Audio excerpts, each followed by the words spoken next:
my sort of journey was to figure out feeling. Feeling is so important. It is. And yeah, and how does it help us and how does it hinder us? And I know for myself, I spent many years trying to numb, actually. I didn't want to feel. I didn't want to feel, I was okay sacrificing feeling good as long as I didn't have to feel bad. So I would sit in this very neutral place Mm. and be like, I'm good. That's where I want to be because it's so hard to feel sometimes. Our emotional experiences, it's just energy moving. It's Mhm. bursts of energy, right? And it needs somewhere to go. Otherwise, it stays trapped within.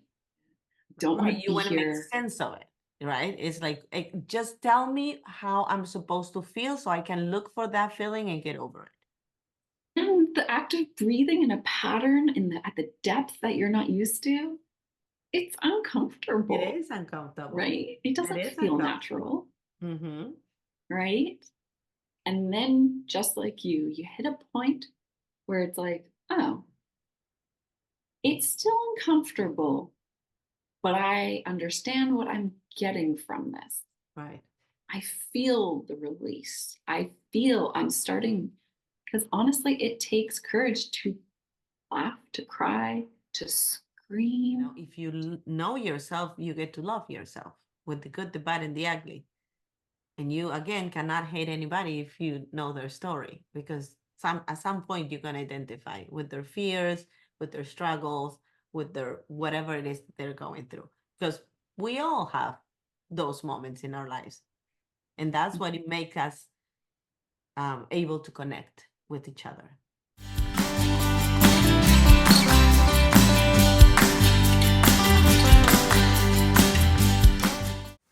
Hi, and welcome to Don't Shrink to Fit podcast. I am your host, Claudia Noriega-Bernstein. My podcast is all about you and all the courageous women like you. I truly believe we're here to inspire, empower, share, and embrace one another. In my podcast, I talk with women from different backgrounds and careers about love, family, friendship, their wins and falls, and the life they love. We explore our feminism challenges in an intimate and honest way. I truly believe we can only fly if we embrace each other. I have a new episode every week and an extra episode in Spanish on the third Thursday of every month. Please go check it out. I hope you enjoy it and can't wait to hear from you. And I also want to tell you that I am nominated for the Women in Podcasting Award. Please go to the coaching category and vote for the Don't Shrink to Fit podcast. Your support means the world to me. The more women my podcast reaches, the more life we can empower as we are all billboards to each other. The link is in the description. And now, back to the show.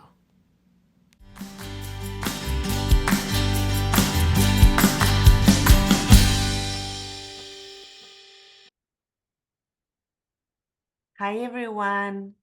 We are here today with Sarah.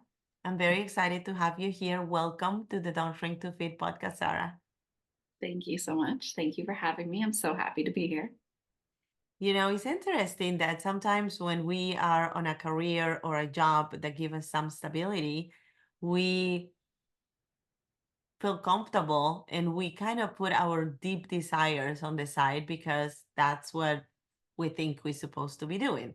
We make some money, we pay our bills, we have a routine, and that's that, right? Hmm. But that wasn't for you.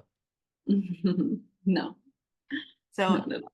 take me through that process. You were working, you were successful, you were fine. And then one Yeah. day, Well, actually, so I actually really struggled first to get into a career at all. I had a hard time making a decision.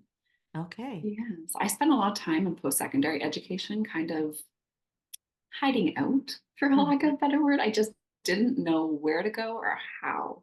So Mm-hmm. once I figured out how to do it, how to get a job, and I did that through becoming a career coach, so I could coach myself and then help other people on this path. I got there and I had, yep, I had the benefits. I had the full-time job, a great place to live. Actually, I really loved my coworkers. It's all great. And I felt so deeply empty, Mm. just unfulfilled, and like something was missing. And I spent many years thinking that was me. There's something wrong with me. Right. You didn't want to put it into this is my career, what is not giving Yeah, me that fulfillment. It's something that I have to work on myself. right. So like, and then it was that sort of battle between, well, should my job be fulfilling? Is that, am I asking too much from my job for it to make me feel excited and wanting to show up every day? Is that too much to ask? So I should obviously be finding it in other areas of my life. But you spend so much time at work, Right. right? And Then I and realized, what you're saying is so true because when you talk to people that are not particularly thrilled about their job, they tell you it's a job. Like yes. if they immediately assume that the job should not be joyful, should not be giving you any sort of satisfaction or pleasure or empowerment. It's just a job. And you go, you do it the best you can, and then you get paid. Now, if you want to be happy, find yourself a hobby, right? Yeah. Yes. And I think that's a hugely, like, I think it's bigger than us. It's a cultural, it's a societal thing of like, work is supposed to be work Mm-hmm. and play is play. They should not necessarily be together, Right. right? And that you should be happy with what you have. And Right. well, Because I if not, you're ungrateful. right. And well, I think there's a smidgen of truth to that, because feeling gratitude for what you do have is important. Mm-hmm. Absolutely. Mm-hmm. But to stop at that and to do it from a place of, I should be grateful because I shouldn't ask for more and I shouldn't want more and I should just settle because this should be good enough for me, Mm-hmm. versus I'm just going to appreciate what I have in this moment. Those are two really different things in my experience, at least. Right. Yeah. So when you were coaching all these other people in finding their ideal job or ideal career, Mm. did you feel identified with them? Yeah. Honestly, it was my clients that gave me, they were part of the reason that I bravely jumped. And so when I would help people really reach for what they wanted and to help them really, they would often have these dreams and then tell me how it wasn't possible. Right. And my job was to help them see how it could be possible. Hmm. And we would go on these journeys together of figuring out what life could look like, what life could be like if they were confident enough, brave enough, courageous enough to follow this path that was pulling them. And But then I would look at my own life and be like, but I don't feel that way. exactly. So my question is, you let's say you have a client, right? And a client comes and says, you know what, I work in this corporate office and I have, all this responsibility and I get paid a lot of money. And then you start working with this person to try to see the bright side of the situation and see, well, how can I help you so you are more passionate about the job that you have currently? But Mm. then you get to a dead end because eventually, and I'm sure you have cases like that, you realize that that is just not that person's call, Yeah. like it happened to you, right? Yeah. So, Yeah. how do you go to the next step, which is let's find out what it is that what's your high? Let's see what lights you up. Yeah. What a great question. Because that, seeking that, finding that is actually what partly propelled me on the journey I'm on right now. So, what I would notice in myself and in my clients is like, okay, we get into that dreaming space of what Mhm. could be, and all these fears arise, and all of these reasons that is not possible come up. Right. all the limiting Right. beliefs that we so efficiently collect. Yes. Yes. They come from outside of us. They come from inside of us. Mm-hmm. And they create these barriers to even sometimes being able to see and feel what you really want from your life. What do you really want to create? What do you really want? And that's where those barriers would come up that we can't quite touch, but we can notice them. Mm-hmm. We see the results of them, which are those excuses and those all those reasons why it's not realistic. And so my sort of journey was to figure out feeling. Feeling is so important. It is. And yeah, and how does it help us and how does it hinder us? And I know for myself, I spent many years trying to numb, actually. I didn't want to feel. I didn't want to feel, I was okay sacrificing feeling good as long as I didn't have to feel bad. So I would sit in this very neutral place Mm. and be like, I'm good. That's where I want to be because it's so hard to feel sometimes.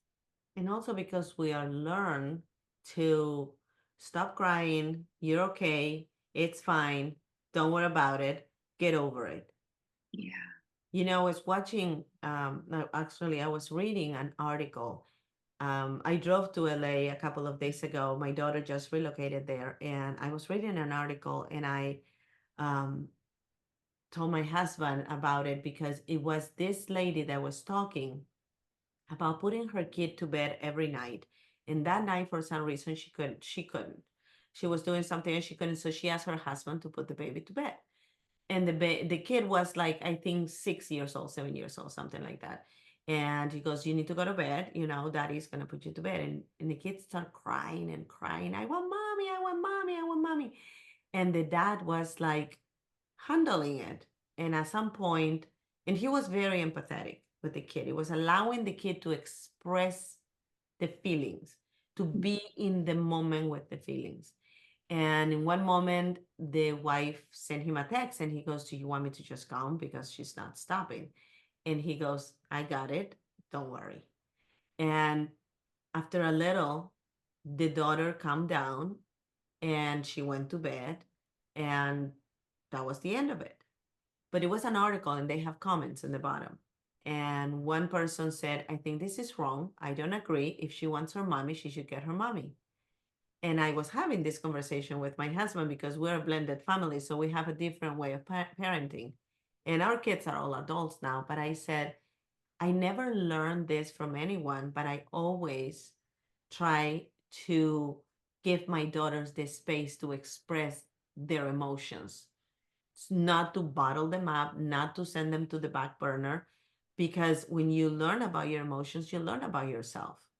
And I didn't agree with that person saying just give her the mommy because you don't get everything you want in life. And you need to also acknowledge the possibility that you might not get mommy that day. And that's okay. So you can soothe yourself and go to bed, or you can just enjoy the time that you have with your dad, or find another alternative. But you cannot be my way or the highway because life is not that way. Right. Yeah. So, um, and we were having this conversation and I was like, my kids will cry. And I would say, it's okay. If you need to cry, cry. When you let it all out, we can sit down and talk because I truly don't understand what you're saying when you're crying. But you have the space. It's safe for you to express your feelings. And I didn't grow up that way. I mean, I don't know if you did, but I didn't grow up that way. It was like, you're okay. Stop crying and suck it up. I'm going to give you a reason to cry if you continue crying. That was the dialogue. So, and it's so important to acknowledge your feelings and to wear them, to embrace them and say, this is how I feel. And let me get curious about my feelings. Let me find out why is it that I'm feeling this way. So maybe I can better understand how this circumstance is affecting me. Because at the end of the day, it's the circumstance. We give the power to the circumstance. So let me figure this out, right? So I think it's so important. And we were talking before the we start recording, and I told you I like this sentence in your website because you wrote, "Many were taught to abandon ourselves in early in life." And it's true. When we don't acknowledge our feelings, we are abandoning ourselves. Am I right? Yeah, absolutely. So what I have learned in the last few years of schooling and research is our emotional experiences, it's just energy moving. It's Mm-hmm. bursts of energy, right? And it needs somewhere to go. Otherwise, it stays trapped within. Right. And so when you are allowed to cry, you're releasing this burst of energy. When you're allowed to laugh, when you're allowed to express, Mm-hmm. that is what we're built for. That's how we're designed. And our thoughts and our emotions are actually physiological processes that happen within our body Mm-hmm. with chemicals and hormones and all the release, and our body is doing what it's supposed to do. But Right. when we're repressed by ourselves, by others, we learn, right, from mostly from our caregivers, institutions around us growing up, of labeling certain feelings. And like you said, we give meaning to things. Mm-hmm. So labeling certain feelings as bad and others as good. You're allowed to laugh, but you're not allowed to cry.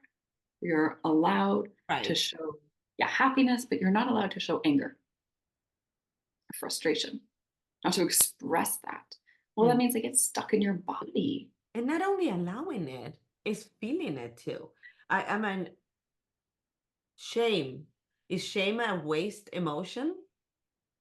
Do you think it's a waste emotion? I don't. But there is people that do. I don't either. Because I think that when you feel shame, you have an amazing opportunity to get curious and see, why am I feeling that? I think that's kind of part of a missing step. Yeah, I think there are steps to it Mm-hmm. that a lot of us don't know. So right, I think at first being able to identify what feeling am I feeling, Mm-hmm. and then allowing yourself to feel it, Mm-hmm. and then approaching it, like you said, with curiosity, which is not how most of us approach feelings, especially within ourselves, but even with other people. Right. Instead, there's judgment, Yeah. right? We're trained, we're conditioned. So it's not that Mm-hmm.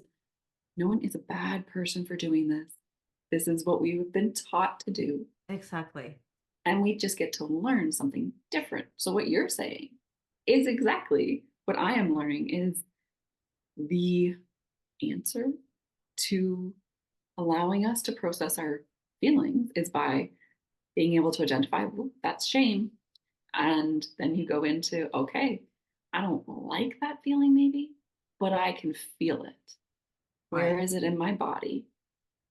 And then it's okay. And why might I be experiencing this? I Mm-hmm. wonder what happened, and exploring that without saying, oh, shame is bad and I need to shove it down because I should never feel shame. Mm-hmm. Exactly. Mhm. I love that because I do believe that emotion sits in our body and we get sick, and my sister release emotions. That's what she does. This is, she used a pendulum and the whole 9 yards, but she does that. And sometimes, I have called her and say something is happening with one of my kids. I don't know what's going on. She's very aged. Let me see. And then she goes, I just liberate or release her. I don't know how you say it in English because she said it in Spanish, but she said like 5 or 6, 7 emotions. And I was like, really? And she goes, yeah, some of them were inherited. And that's what I wanted to ask you.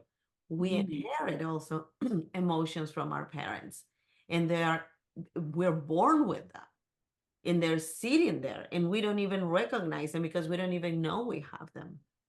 How can we identify an emotion that is not ours, that we are getting it from our parents or an ancestors or whatever.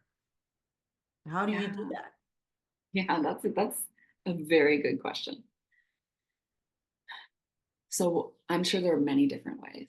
Mm-hmm. My way would be creating the space to first allow it, almost imagining these emotions, especially the hard ones, as little kids. And our thoughts and our emotions are actually physiological processes that happen within our body Mm-hmm. with chemicals and hormones and all the release, and our body is doing what it's supposed to do. But Right. when we're repressed by ourselves, by others, we learn, right, from mostly from our caregivers, institutions around us growing up, of labeling certain feelings. And like you said, we give meaning to things. Mm-hmm. So labeling certain feelings as bad and others as good. You're allowed to laugh, but you're not allowed to cry. You're allowed to Right. show, yeah, happiness, but you're not allowed to show anger or frustration, not to express that. Well, that Mm. means it gets stuck in your body. And not only allowing it, is feeling it too. I mean, shame. Is shame a waste emotion? Do you think it's a waste emotion? I don't. But there is people that do. I don't either. Because I think that when you feel shame, you have an amazing opportunity to get curious and see, why am I feeling that? I think that's kind of part of a missing step. Yeah, I think there are steps to it Mm-hmm. that a lot of us don't know. So right, I think at first being able to identify what feeling am I feeling, Mm-hmm. and then allowing yourself to feel it, Mm-hmm. and then approaching it, like you said, with curiosity, which is not how most of us approach feelings, especially within ourselves, but even with other people. Right. Instead, there's judgment, Yeah. right? That's just, it's, we're trained, we're conditioned. So it's not that Mm-hmm. no one is a bad person for doing this. This is what we've been taught to do. Exactly. And we just get to learn something different. So what you're saying is exactly what I am learning is the answer to allowing us to process our feelings is by being able to identify, well, that's shame. And then you go into, okay, I don't like that feeling maybe, but I can feel it. Where Right. is it in my body? And then it's okay. And why might I be experiencing this? I Mm-hmm. wonder what happened, and exploring that without saying, oh, shame is bad and I need to shove it down because I should never feel shame. Mm-hmm. Exactly. Mhm. I love that because I do believe that emotion sits in our body and we get sick, and my sister release emotions. That's what she does. This is, she used a pendulum and the whole 9 yards, but she does that. And sometimes, I have called her and say something is happening with one of my kids. I don't know what's going on. She's very edgy. Let me see. And then she goes, I just liberate or release her. I don't know how you say it in English because she said it in Spanish, but she said like 5 or 6, 7 emotions. And I was like, really? And she goes, yeah, some of them were inherited. And that's what I wanted to ask you. We Mm. inherit also emotions from our parents, and we're born with them, and they're sitting there, and we don't even recognize them because we don't even know we have them. How can we identify an emotion that is not ours, that we are getting it from our parents or an ancestors or whatever? How do you do Yeah. that? Yeah, that's a very good question. So I'm sure there are many different ways. Mm-hmm. My way would be creating the space to first allow it, almost imagining these emotions, especially the hard ones, as little kids. They are just there, and there's nothing wrong with them being there. And Mm-hmm. what they need is our attention and our compassion, some empathy, and just space to exist. And when we allow ourselves to feel more often. We get more used to it. We get more comfortable with it. Mm-hmm. And I think that we through multiple sort of healing practices, we can get more in touch with our intuition. Right. And when we can hear our intuition more, that's when we can start asking our bodies and just allowing the answer to arise. Is this mine? Or is this something that, maybe it's been given to me? And just allowing that, sitting with that through meditation, perhaps practicing breath work, whatever it is that allows you to be present and feel, knowing that the answer won't necessarily come to you immediately. And it might take practice a couple times to really be like, well, I feel incredibly angry. There is so much intergenerational trauma through all of our systems Mm-hmm. that have hurt so many people, that what you're speaking to, exactly that intergenerational trauma. Right. We're absolutely given things. And so to allow yourselves to be with it and to open your heart and your mind to the possibility that maybe this isn't something that you created on your own. So when you were going through all this questioning about your life and your career and helping other people figuring out and getting tools from those experiences as well, because I'm sure that you would ask a question and then they will give you an answer, it will resonate with you and you were like, huh, I felt like that too. But when you were going through that, what what was the that aha moment that you said, you know what, I want to help people through breath work get aligned with their emotions and figure out what it is that they want out of life? What hint you to go that way, that path, that journey? Mm. So what I wanted to do since I was a young adult was actually be a therapist, be a Okay. counselor. Yeah. And through everything I learned about the career, I heard about high burnout rates. Mm-hmm. And I was constantly being scared by that. So like people would tell me like, yeah, I mean, you'll go to school and then you'll work for 3 years and you'll burn out and you'll have to get a new career. That was my understanding of that work.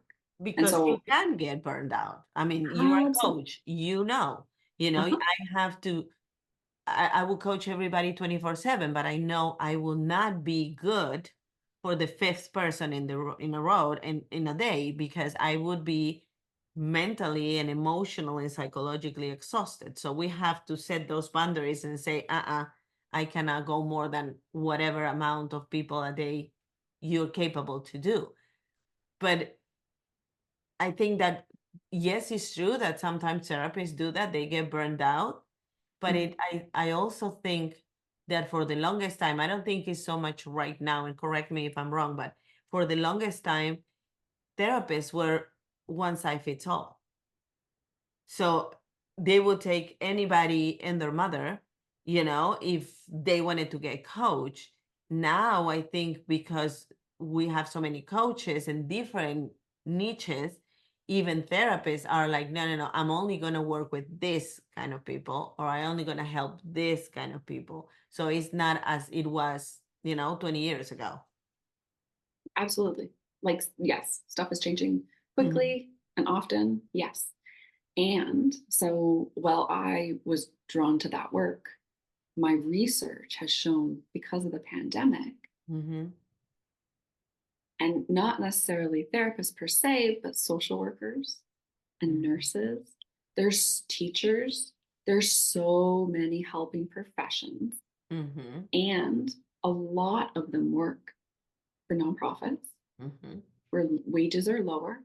But honestly, even when they work for government hospitals, government agencies, we know that pay has been cut, Right. benefits have been cut, full time work has been cut. So, yes, there are changes that are good that way. And there's so much trauma from working through the pandemic, especially in those front facing, client focused roles. Yeah.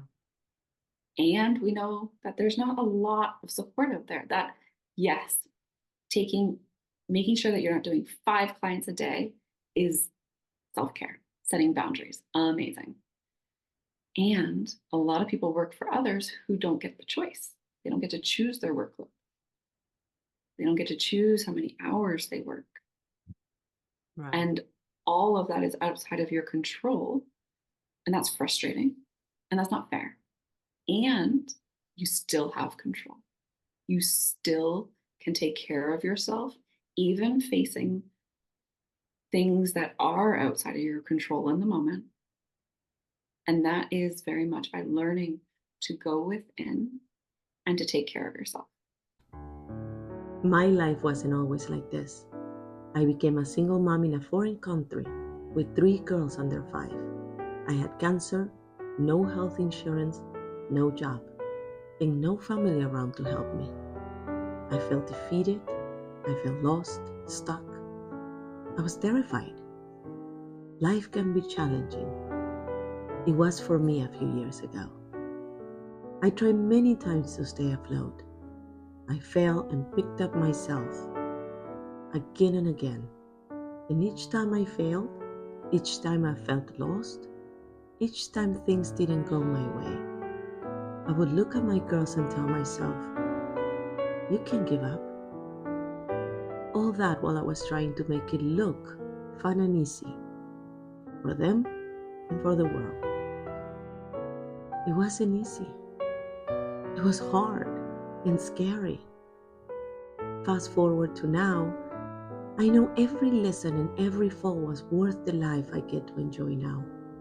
Sometimes I look back and I think to myself, how in the world did I do it? But I figured it out, and I was able to find my way home to myself. I knew there was something better for me. I knew I deserved to be happy. And so do you. We cannot change what we don't acknowledge. So now, I help other women, like you, find their way back home, identify what is holding them back. I teach them how to navigate the challenges life throws our way. Trying to make it look easy, trying to keep up, is exhausting.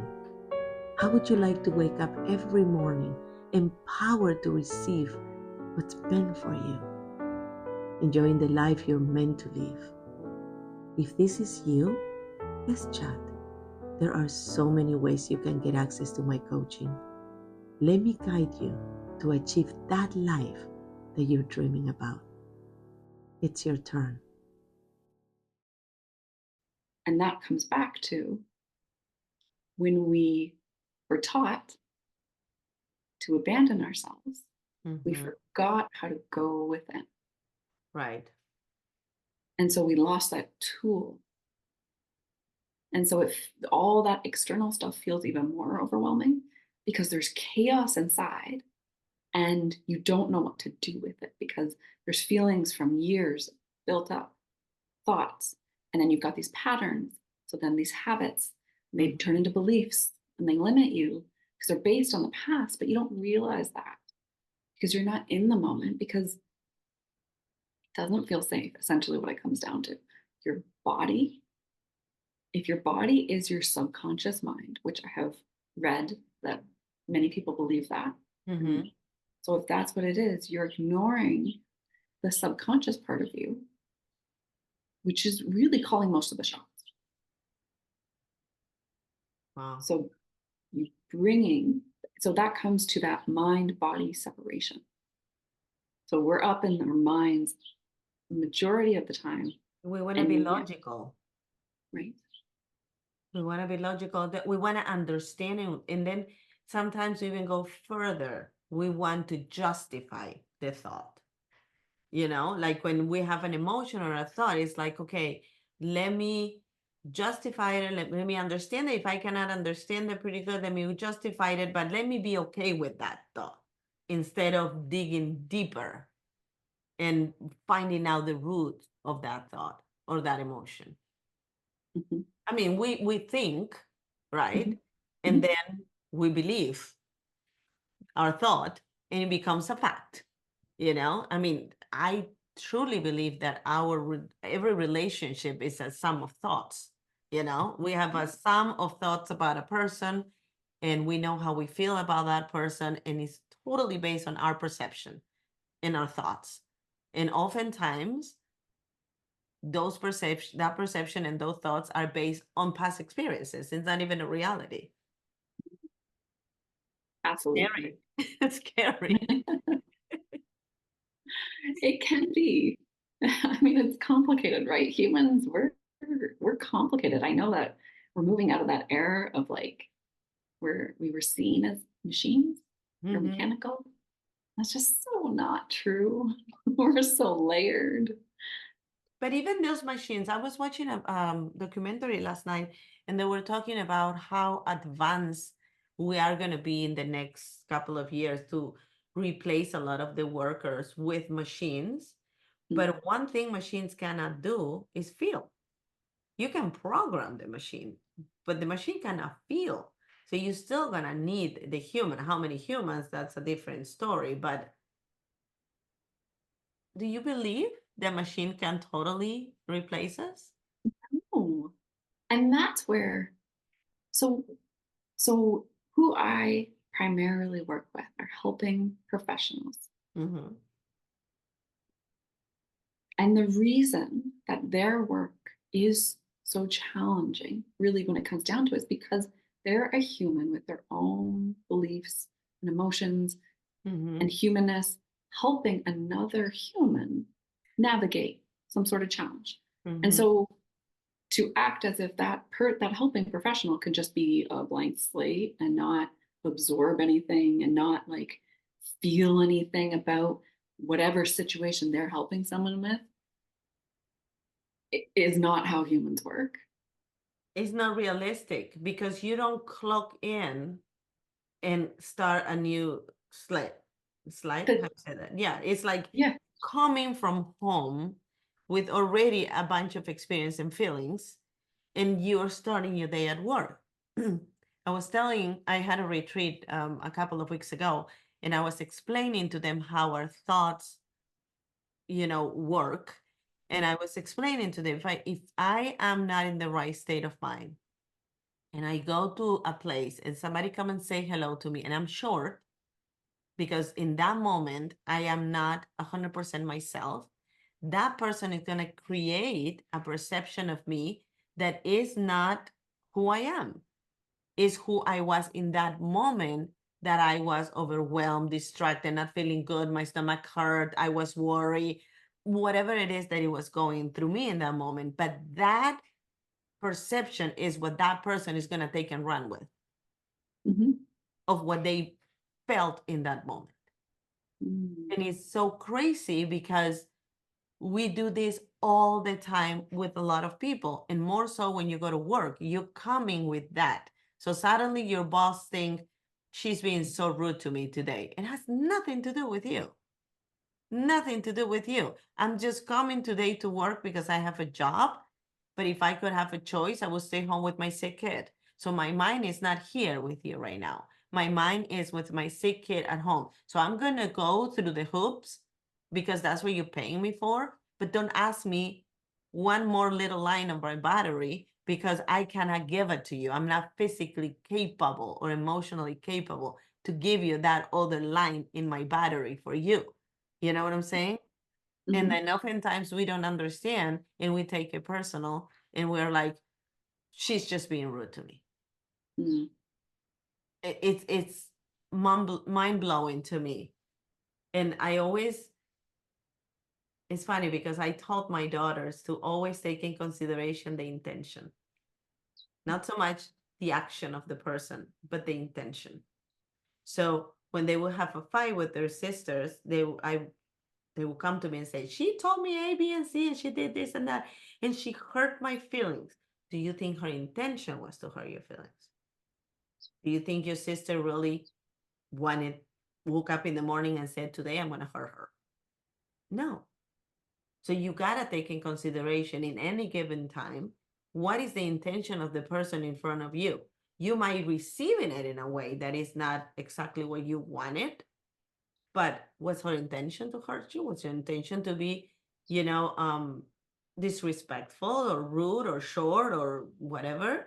And I am a curious person. I use curiosity in a lot of things in my life. So I want to get curious. Is everything okay? And you can do that with the cashier in the supermarket. You know, just read their energy. Say, are you okay? Are you having a good day? Because maybe that is the only time that person what is going to be asked that question. Mhm. You know, maybe she's a single mom and she doesn't talk to anybody else. That she goes home and Mhm. pick up her kids from, you know, after school, and then she goes home and then she's in her world and going with the routine of every day. So nobody is gonna ask her, "Are you okay? Are you having a good day?" That actually segues really well into what you were talking about before with machines. Mm-hmm. So I don't know if you know much about the vagus nerve, but so it is connected to our nervous system. Mm-hmm. And so it runs through our body down into our belly. And there are multiple ways that we stimulate with this nerve. And when we stimulate it, it gets stronger. And this nerve helps us move into, so our nervous system is broken into two sort of segments. We have the um, sympathetic, which is that fight, flight, and we have the parasympathetic, which is that rest, digest. Mm-hmm. Vagus nerve helps you move back into that rest, digest more often. But what you're talking about, that social engagement, actually also stimulates our vagus nerve. Mm-hmm. Being in relationship with others Right. stimulates it. So having a conversation with the cashier at the supermarket helps both people get healthier, essentially. It helps Right. you heal by having just honest, authentic, engaging conversations. They can be short. They don't have to be like just with your You partner don't or have your to be kid, deep, but you're raising the vibration right there. right there. And so that, because humans are survival and social connection are our two main needs in life, like those are what our systems are designed for. And We're so, social beings. You know, we have to. right, right. So machines are not going to replace these jobs where we need humans. We need human interaction. Yeah. Quite honestly, I don't even use self checkout because I want to interact with a person. You want to talk to somebody. Yeah. Yeah. Yeah. I do talk to people. I wasn't like that for many years. I was very much into myself. As a matter of fact, this is funny. I had in my retreat a lady that I met in an airplane. And I was the most antisocial person in the airplane that you can imagine. I would sit, put my headphone, don't talk to me. I don't care how long this flight is going to be. I'm in my world. You got your seat. Look the other way. And that day the plane was very full, and I usually sit on the window because it's easier for me not to interact. You know, I look the other way and I have my iPad or my phone, or I put a movie, whatever it is, and I'm in my zone. And that day the airplane was full, so they sit me in the aisle. This lady was sitting in the window and we had somebody between us. And the guy out of the blue said, "You guys gotta meet. You both live in Las Vegas." And we were flying back. And I don't know how he knew I live in Las Vegas because I didn't cross one word with him, but somehow he knew. And he's like, "You live in Las Vegas, right?" And I was like, "Yeah." And he goes, "She does too. You guys gotta meet, blah, blah, blah." And we became friends. She's my friend now. You cannot put us together. We could not be more opposite in so many ways. Okay. And one day after I met her, we had to go to the funeral home because my ex-husband passed. And who's there? That was her. And she Wow. took care of my girls and helping get through the whole thing and picking up this and ordering that, the whole thing, the whole process. This person that I met in an airplane sitting in the window with somebody sitting in between the two of us who thought we should meet. So I'm like, when things like that happen, I'm like, okay, you know what? There is no coincidence. There is a reason. And then we go fast forward, 8 years later, 9 years later, she's sitting in my living room in a retreat. So I'm like, what are the odds, But it's so crazy. Energetically, I think we're all connected. We just need to be open for that. I agree. And that like synchronicity, Mm-hmm. yes, it happens. And I think it happens more easily when we're connected to how we feel. Yeah.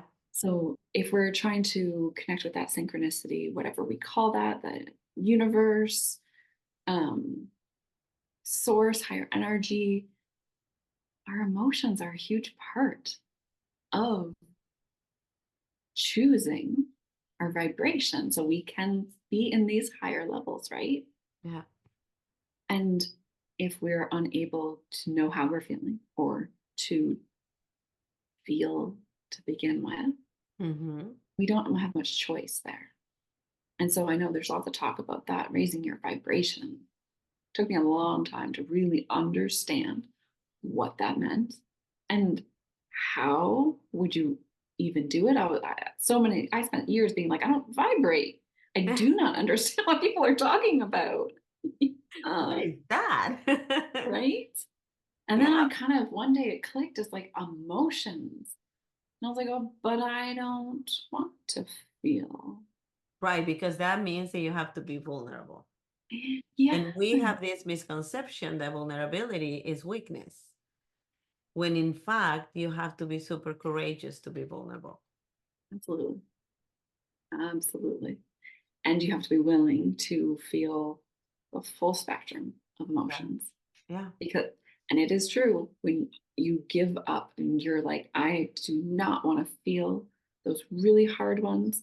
I don't want to feel shame or jealousy or Right. guilt or fear.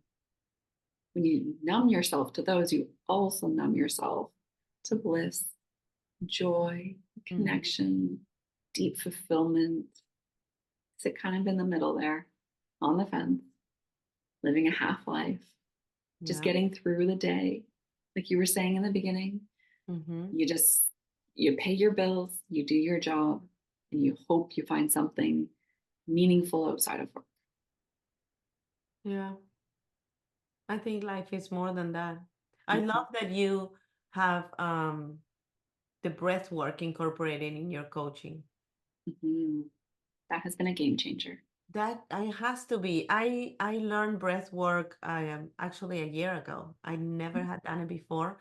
I Mhm. went to do ayahuasca in Costa Rica, and we have every morning we had a session of breath work, and it was such a breakthrough for me. I cry, I scream. The first 2 times I spent 5 days there. The first 2 days I was close. And I Mhm. was like, what is this people talking about? I don't feel that. I mean, I'm breathing is going to make me feel emotional. You got to be kidding me. So I would kind of do the exercise superficially. And then I had an aha moment. And I was like, is this how you live your life? Superficially? No. So get on with it. Go deep. Be vulnerable. Have the courage to discover what it is there for you so you can unfold whatever needs to be unfolded and go with this journey. It's presented to you for a reason, but it takes courage because I mean, if we're not uncomfortable, we're not going to grow. That's a fact. You have to be uncomfortable to be able to grow. And we don't want to be uncomfortable. That's the thing. We want to be in our comfort zone where we know everything and we're familiar with all the shitty emotions that we have, but we know them pretty good. So we're good. Yes. And I would add to it, we need to be uncomfortable to grow. But first, I think we need to feel safe. Mm-hmm. So, coming back to that, what we had been talking about earlier, that intergenerational trauma, Mm-hmm. So many people have been marginalized and told they're wrong, suppressed through capitalism, white supremacy, patriarchy, homophobia. Like there's so many things. And so it does absolutely, I agree. It takes courage and it takes safety. You have to feel safe, Yeah. feel the most of us, I think, don't realize how unsafe we feel. So with breath work, I love that you named first that those first 2 days were superficial and you weren't really doing it. And honestly, that was my experience with it too. So I'm a certified breathwork, trauma-informed breathwork facilitator. Mm-hmm. And my first 3 months of practicing it, I would say, were incredibly uncomfortable. I would get into the session and honestly, we'd start breathing. And my reaction most of the time was, why am I doing this? Don't like it. Don't want Right. to You be want to make here. sense of it, right? It's like, just tell me how I'm supposed to feel so I can look for that feeling and get over it. And the act of breathing in a pattern at the depth that you're not used to, it's It uncomfortable, is uncomfortable. right? It It doesn't is feel uncomfortable. natural, Mm-hmm. right? And then just like you hit a point where it's like, oh, it's still uncomfortable, but I understand what I'm getting from this. Right. I feel the release. I feel I'm starting, because honestly, it takes courage to laugh, to cry, to scream, to make noise and breath Well, work. because you're being authentic. And when you're being authentic, you're showing up with no filters. Yeah. And that is scary because there is no more excuse. If people are going to love you, they're going to love you for who you are. I had a client that was constantly pretending. Mhm. And I said to her one day, she would use filters, like really big filters in her Instagram, like really. I mean, there are times that I don't have any makeup and I'm like, what the heck, I'll just put a filter. But most of the time I am like, this is how I look like. But she was like didn't even look like her. And I said to her, you know what? She goes, I know you're mad at me because I gave her challenges, so don't use the filter or do this and let's try to do that. Try to get her in her comfortable with herself. And she said to me, are you mad at me? And I said, no, I'm really sad. I said, because by you doing that, you're never going to know if people really love you for you. And you deserve that. You deserve to be loved for you. And you are taking that away from yourself and you're taking it away from everybody else because they don't get to see your authentic self.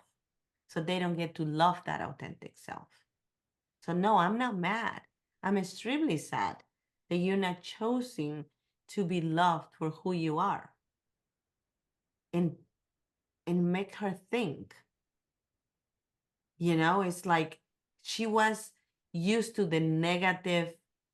I'm mad, I'm angry, I'm disappointed. Those were the feelings that she was familiar with. And when I said, I'm sad for you because I see how beautiful you are, you don't need a filter to show up gorgeous Barbie. But also, you don't need a filter for your essence. You are just beautiful.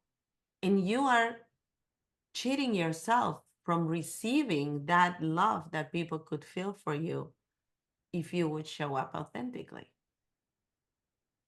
Mm. you know? And it's sad when people don't understand that. It's scary, 100%, because also when you show authentic, then people might not like you. But Mhm. that's it. You're not gonna be sushi. Everybody Mhm. doesn't have to like you.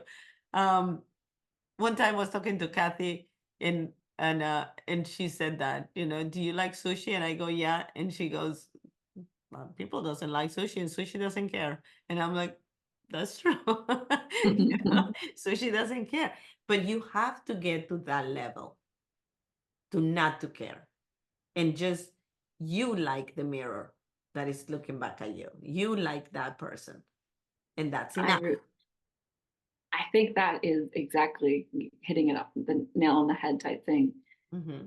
I think it becomes less important that people like us when we actually truly like ourselves. Themselves. Yeah, And we can't like ourselves until we know ourselves. exactly. Exactly. It's like, one time I was in a event for ADL, um, and somebody did a speech, and she said, "You cannot hate anybody if you know their story." In a way, it's backward, but it works that way. If you know yourself, you get to love yourself with the good, the bad, and the ugly.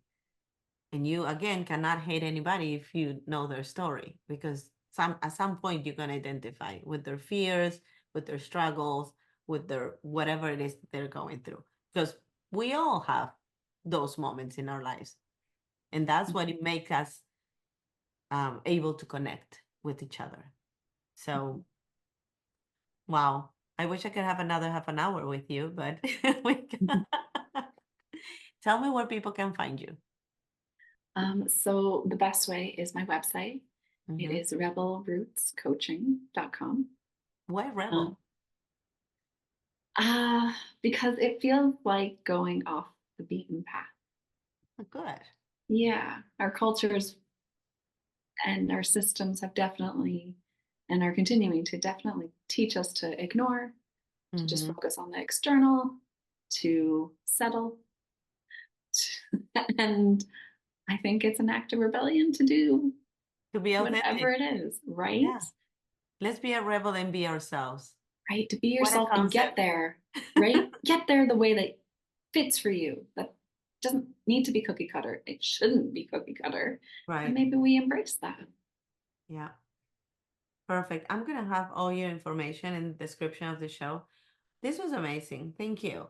Because Yeah, it was thank a you. different way of finding not only your career or your passion, but also to start with yourself. Start looking into those eyes that look back at you in the mirror and start finding out who that person is and love that person. So, I always said I honor all the Claudias inside me. Mhm. The little girl, the teenager, the 20, the 30, the 40, and the 50s. I have to honor, acknowledge, and love all of them because I am all of them, Mhm. So this was beautiful. Thank you so Mhm. much. Thank you so much for having me. That was lovely.